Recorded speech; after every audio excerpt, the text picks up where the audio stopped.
So here we are done with our Hex Lug Nut model. So I'll be selecting the top plane to begin the sketch.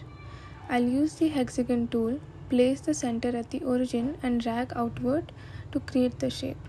Next, I'm using Smart Dimension to define the size of the hexagon properly. I'm giving the dimensions as per the technical diagram. So now that the sketch is complete, I'll exit the sketch and use extruded boss space feature to give hexagon some thickness. This creates the main body of the lug nut. Now I'll select the bottom face and start another sketch to create a circular base section. So I'm drawing the circle from the center and dimensioning it according to the required size. So once I've given the dimension, I'll exit the sketch and extrude the part slightly outward to form the flange at the bottom. So now I'll be repeating the same step by clicking at the bottom surface and creating a new sketch and making a circle from the center according to the dimensions, and then I'll extrude it to the required size.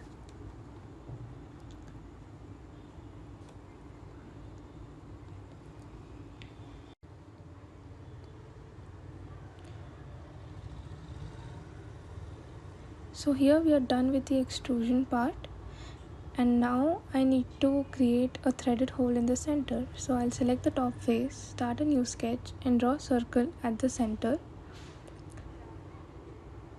Okay, so this circle represents the inner threaded section.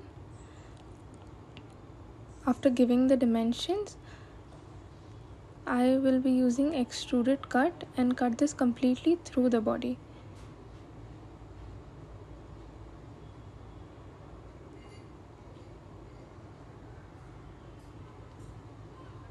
So at this point, the main shape of the lug nut is complete. To make the model look cleaner and more realistic, I'll add chamfer to the sharp outer edges.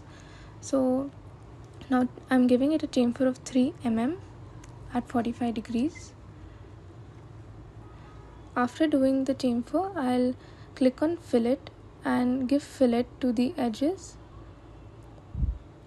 So here I'm pressing Ctrl and selecting all the edges at once.